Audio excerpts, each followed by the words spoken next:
Assalamualaikum warahmatullahi wabarakatuh.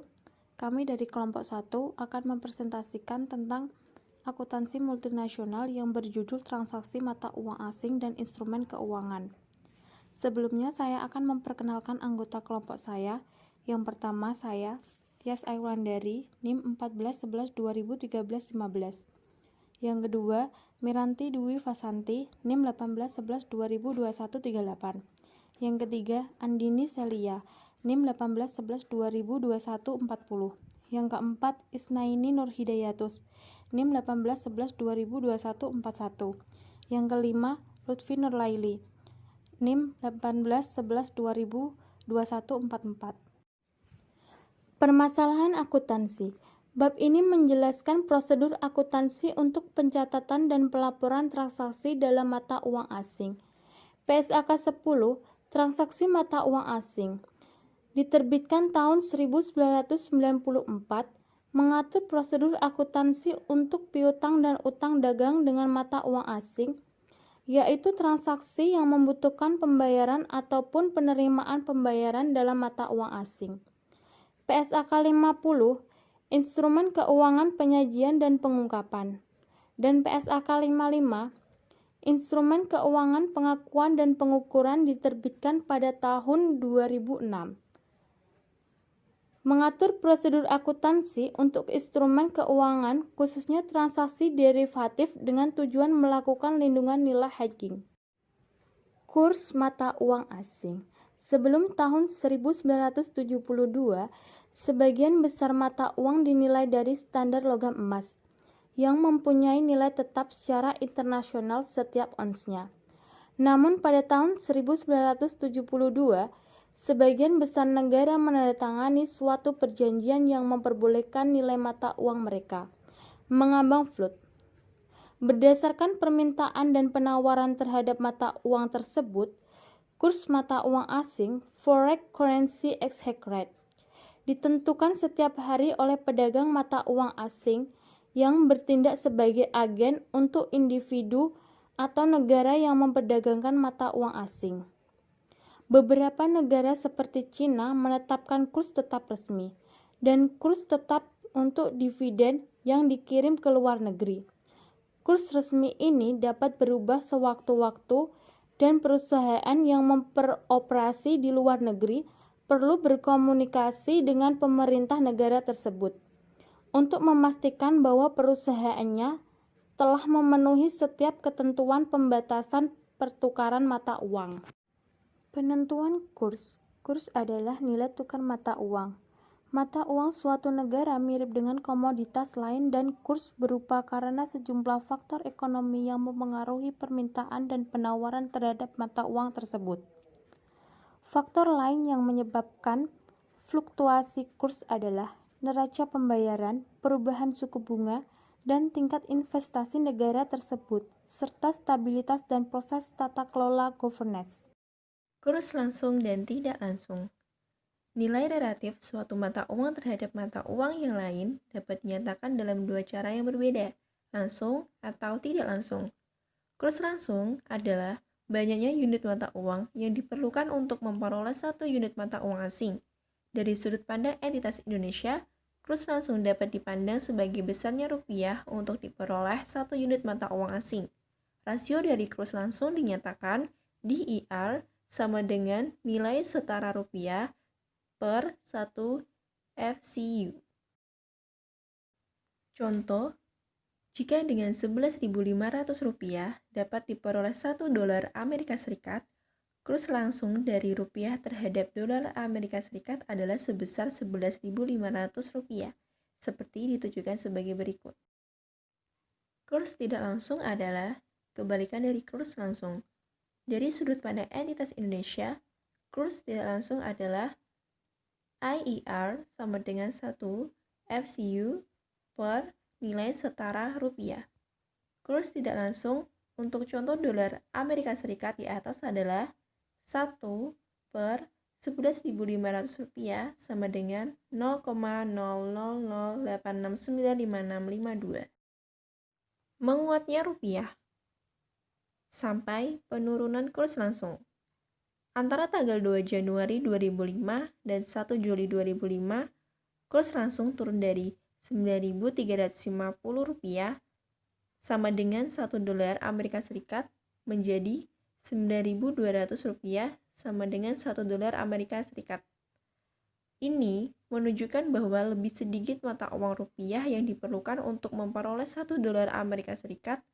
Untuk memperoleh 1 dolar Amerika Serikat diperlukan nilai rupiah sebesar Rp9.350 pada tanggal 2 Januari 2005. Namun, berkurang menjadi Rp9.200 pada tanggal 1 Juli. Berarti, nilai mata uang rupiah menguat terhadap dolar Amerika Serikat. Ingatlah bahwa menguatnya rupiah berarti lebih sedikit mata uang rupiah yang diperlukan untuk memperoleh 1 unit mata uang asing. 1 rupiah memperoleh lebih banyak unit mata uang asing. Melemahnya rupiah, peningkatan kurs langsung.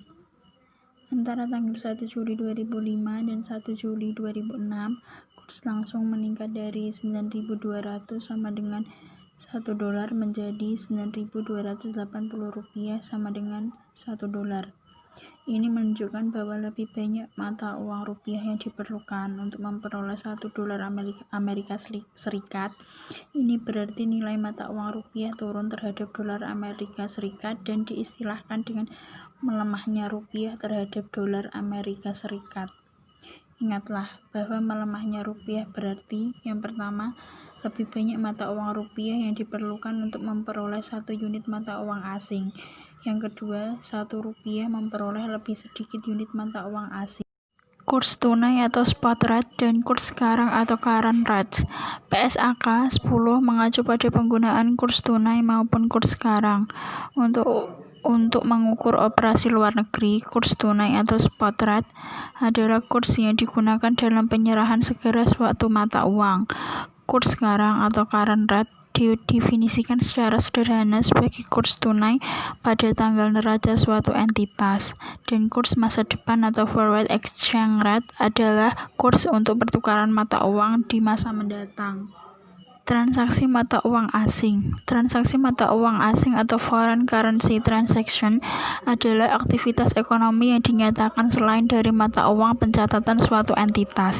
Transaksi tersebut meliputi yang pertama, pembelian atau penjualan barang atau jasa, impor atau ekspor, di mana harganya dinyatakan dalam mata uang asing. Yang kedua, utang atau piutang pinjaman dalam mata uang asing. Yang ketiga, pembelian atau penjualan kontrak kurs masa depan. Yang keempat, pembelian atau penjualan unit mata uang asing.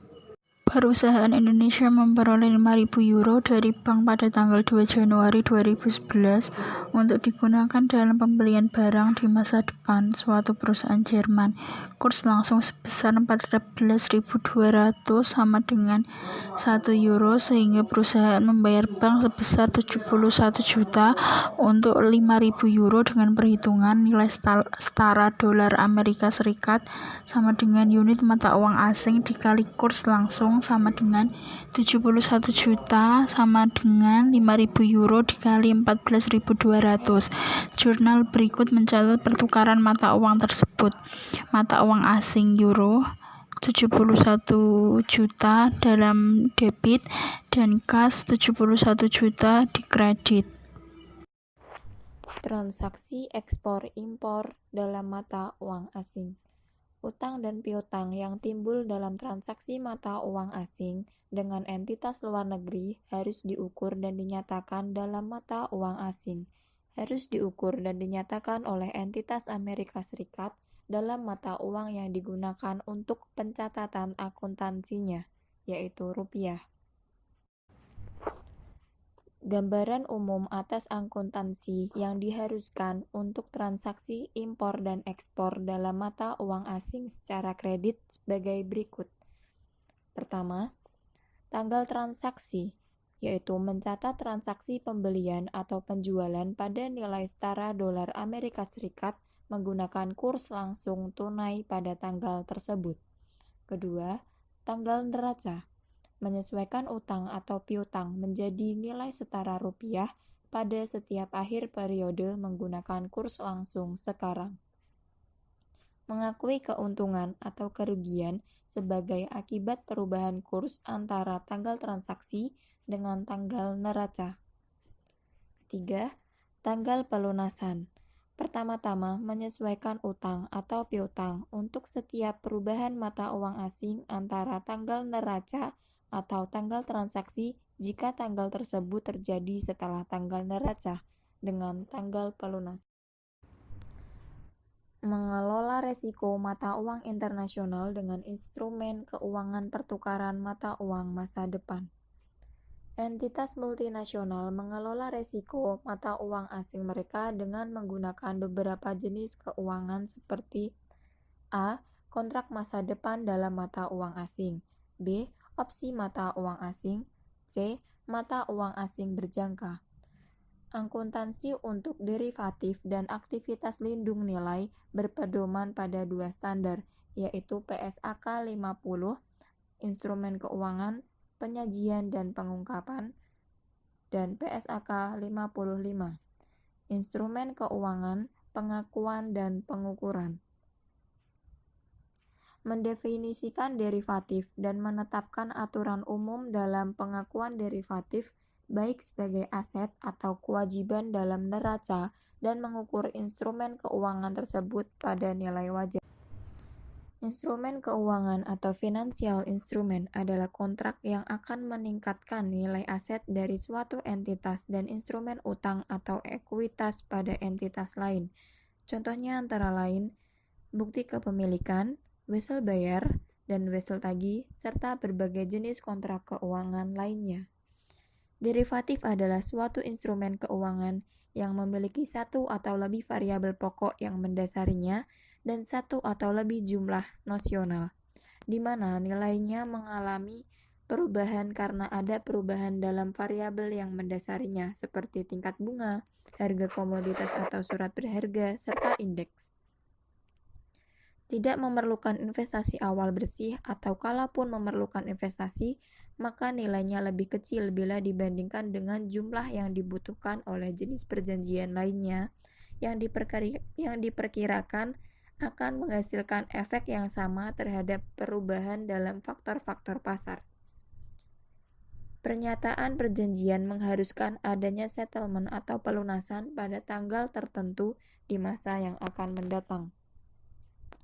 Contohnya, derivatif adalah kontrak pertukaran mata uang asing masa depan yang nilainya diturunkan dari perubahan kurs mata uang asing sepanjang kontrak.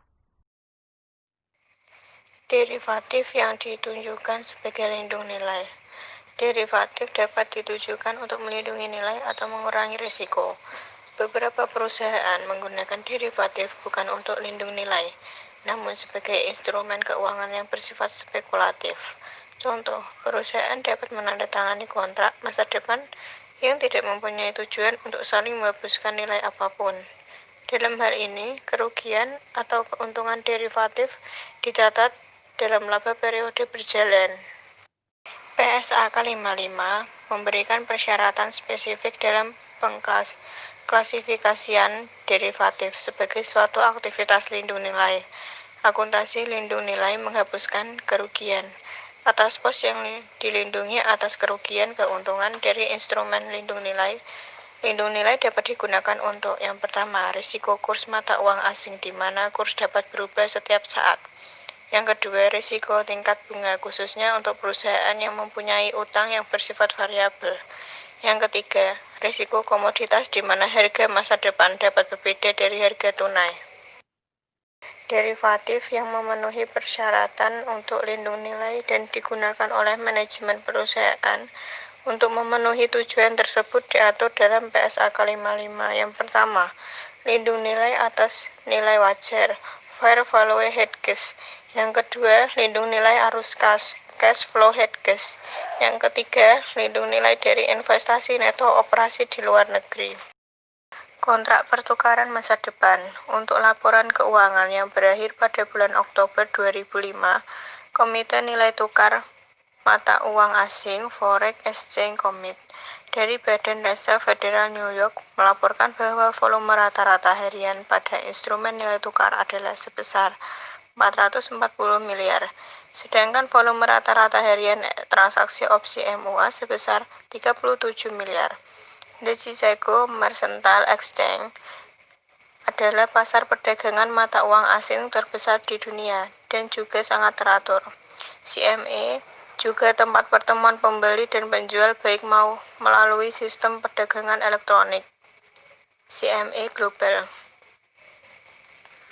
maupun melalui pasar bursa yang terbesar. Perusahaan yang beroperasi di mancanegara seringkali menggunakan kontrak pertukaran masa depan (forex exchange contract) dengan perdagangan MUA untuk menukarkan berbagai mata uang pada kurs dan tanggal tertentu di masa depan.